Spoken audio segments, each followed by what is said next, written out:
tried to be polite. Don't call, don't text, don't write. No matter what I do, no matter what I say, that girl just won't go away. Alright, welcome. Released October 25th of this year, 2023. If you're in the future, this is album number 29 of Alice's discography, which is absolutely insane. Who knows what number 30 will be, right? He stated in interviews that he can't say much about the next album, when for previous album releases he was able to, all he can say is that it will be a surprise. So, welcome to my Nightmare 3. I don't know. We'll see what number 30 holds and what the surprise will be. Very much looking forward to it. But it is quite remarkable, isn't it, that for Alice Cooper, 75 years of age, is still able to put out albums and sound great. He is killer on this album. And speaking of killer, the current band are now on an Alice Cooper album. And all I have to ask is, what took so long? Each member is excellent and is easily one of the best bands Alice has had in quite some time. And I do not kid when I say this, but I have listened to Road at least like 20 times, and this is absolutely a top 10 Alice Cooper album for me. I loved its predecessor, Detroit Stories. That's also a top 10 for me, but for this album, I find it even much better. And how often do you say that for a band or artist with almost 30 albums, right? The latter part of their career are still able to make top 10 albums, at least for me. Very few, that's for sure. So, without further ado, let's get started with the review. To open up the album, we have the song I'm Alice, a good introduction piece. Here, Alice goes through a brief rundown of his career, whether that be the skills and commitments he has put into the character to become solidified as a shock rocker, to being killed on stage and coming back, as well as persevering for over 50 years while seeing wannabe Alice Coopers come and go. Vocally, Alice sounds great, very much a story piece driven song. I like how he emphasizes certain words. He nails the pre-chorus, especially the O's, and the interlude talking part is really neat. You got that 2-beat drum pattern going on, the snap in the fingers. I really dig it. Instrumentally, things are rocking. Can't go wrong with this band, like I've said. The solo is nice and is in line with the way the song is presented. And I also dig the bridge. The repeating of the line for a slice of heaven in this living hell as the drums come into play. Even that transitional wash effect as you enter the interlude is nice. So overall, a good start for the album. With the next song, Welcome to the Show, I think this is freaking awesome. It's kind of interesting thinking about it, having two opening songs to start off an album. It might sound rather redundant, right? But here, it totally works. It's a 1A, 1B situation. Both this and I'm Alice are, to me, worthy of staying on here, and especially being the beginning segments of the album, right? Welcome to the Show. It has a much more faster pace compared to I'm Alice, and it's what you would expect given the title.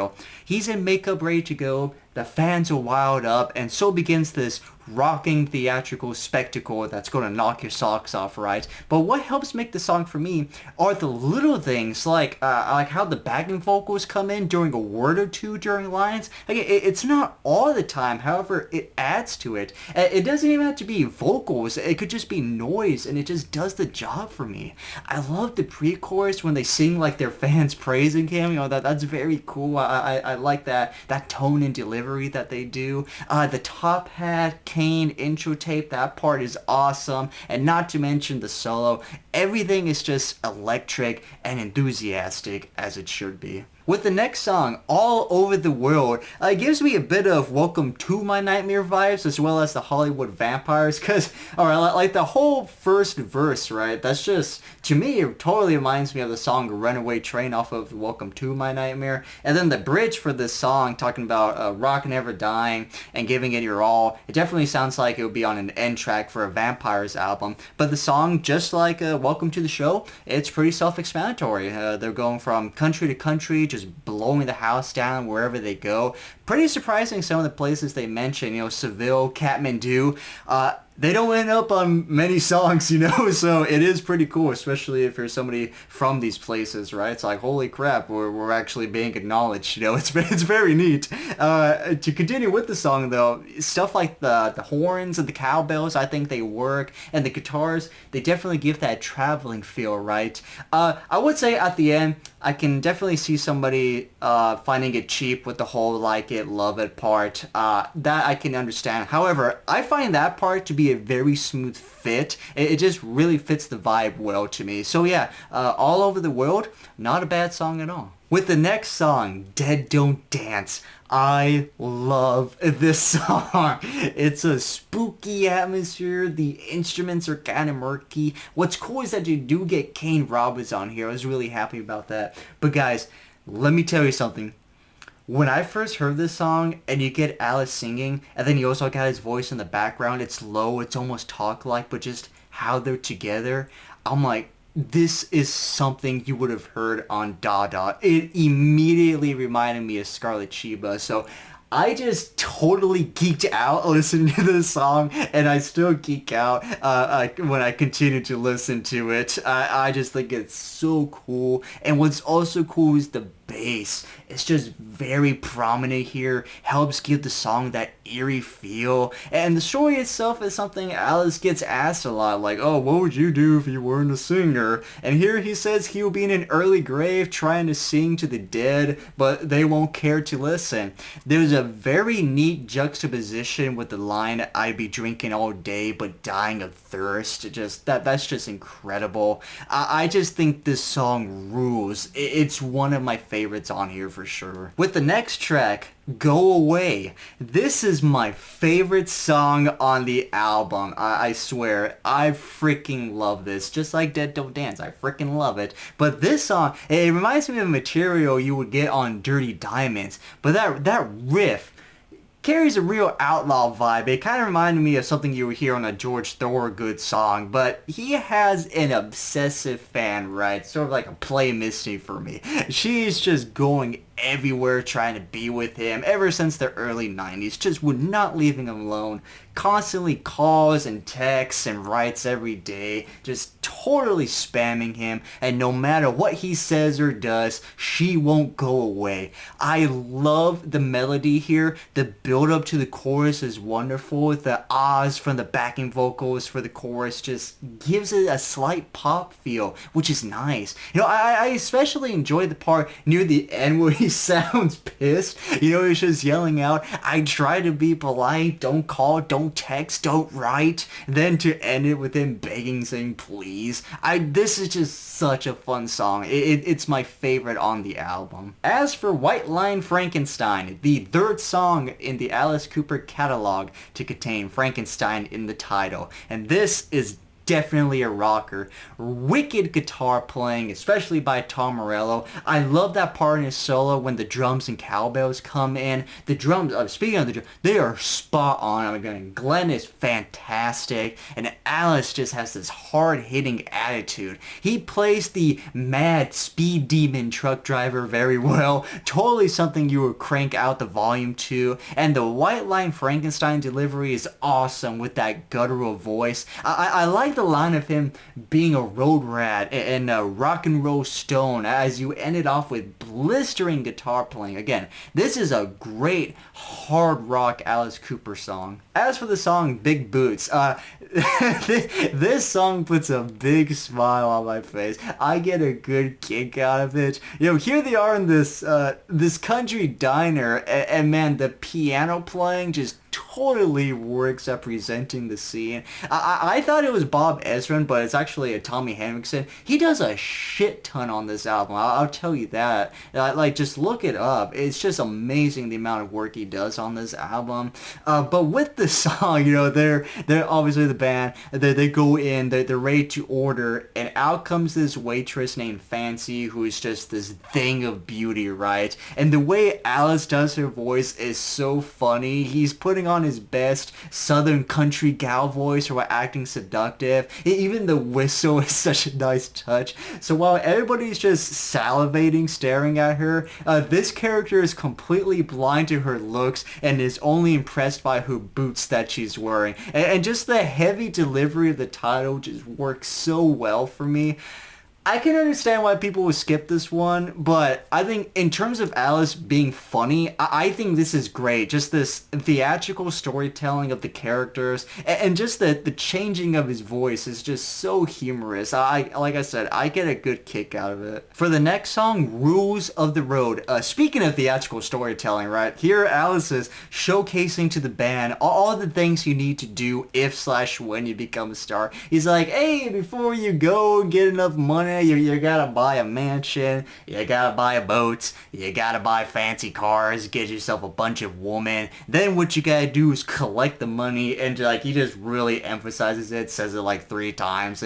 I get the scene of him being a manager, right, taking most of the profits. After that, it's like, hey man, if somebody offers you this, take it. If you can drive it, drive it. Just it doesn't matter what it is, just take it or use it, whatever, it's all yours, right? Just keep living this insane lifestyle, and if you do that, at the age of 27, you're gonna die. And he finishes off laughing like the emperor, you know.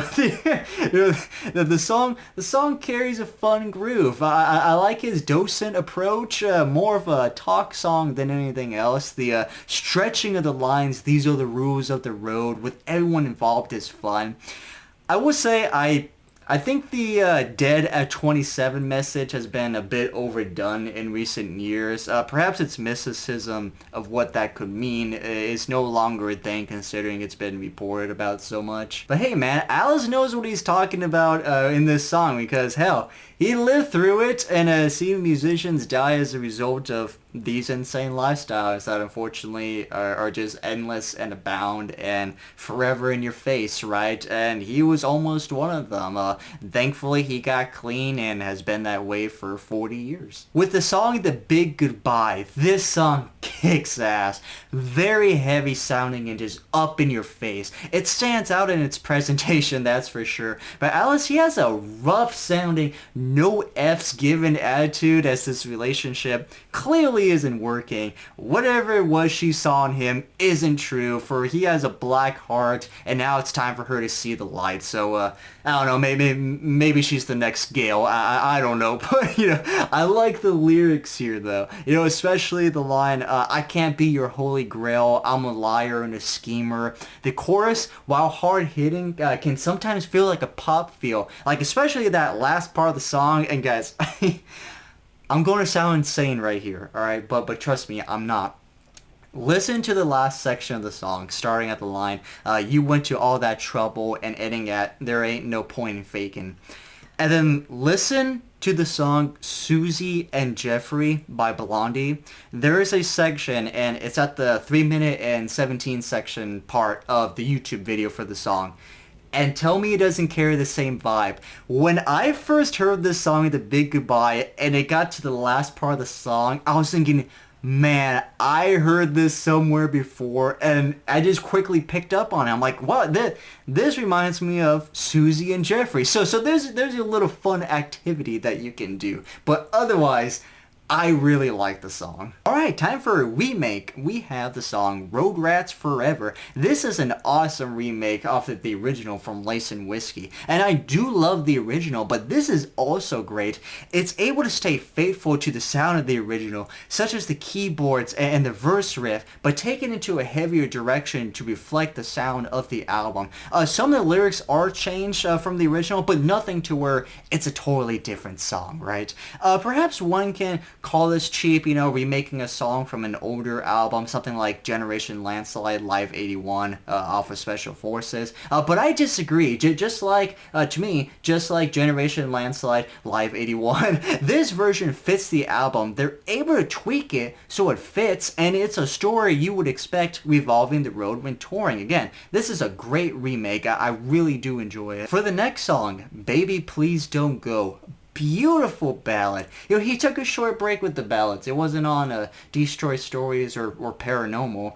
In fact, the Last time he had 2 consecutive albums that didn't have a ballad were Constrictor and Razor Fist and Yell. Give yourself a pat on the back. But here he's back at it again. This sounds like a country song, doesn't it? Which may throw someone off hearing that, but trust me, it's really good, especially what gets considered country these days. This is really good. His voice fits the mood well, and the acoustic guitars are wonderful. He's having to leave in the wee hours of the morning, but his partner doesn't want him to go. He doesn't want to, but he has to. It's something that everyone who tours or travels constantly can relate to. It's a good ballad. It fits the album well. Again, that nice country feel just really works. And again, this is one of those instances to where a ballad really does work on an Alice Cooper album, because sometimes I find that, you know, while I do love the albums, take like Brutal Planet or Dragon Town,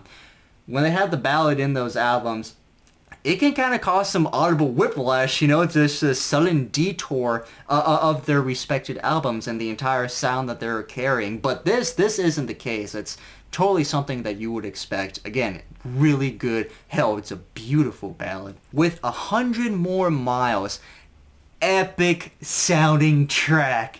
You want to talk about 1970s Alice? This is the song right here.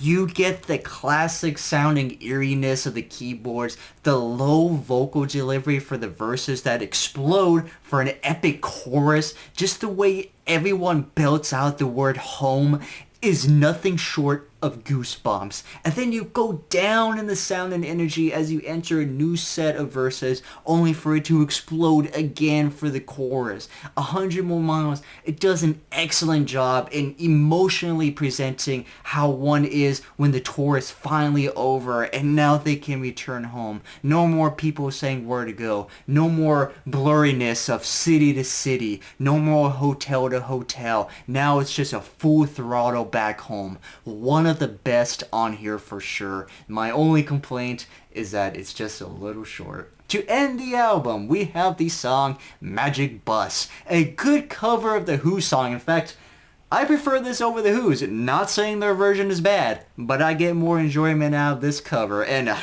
you want to talk about a song that the Hollywood Vampires would do? This is it, right? Just super catchy and fun, got a nice groove. I love the attitude of wanting, needing, and getting this bus. The constant backing vocals at the end of each line is great. Again, it's just very catchy. The parts where he sings I want it and later on I got it are killer. Speaking of killer, Glenn's drum solo, absolutely superb. The man is a beast on the drums. I am so happy he was able to get a drum solo on this album, and I find this song in general just to be a good album closer. Alright, there you go, Alice Cooper's album Road. The only complaint I have is that maybe it should have been called The Road, but let me know what you think about this album. Again, this is a top 10 Alice Cooper album for me. I'm super curious to see what number 30 is going to be, so let me know what you think about this album. You love it, you hate it, let me know. Otherwise,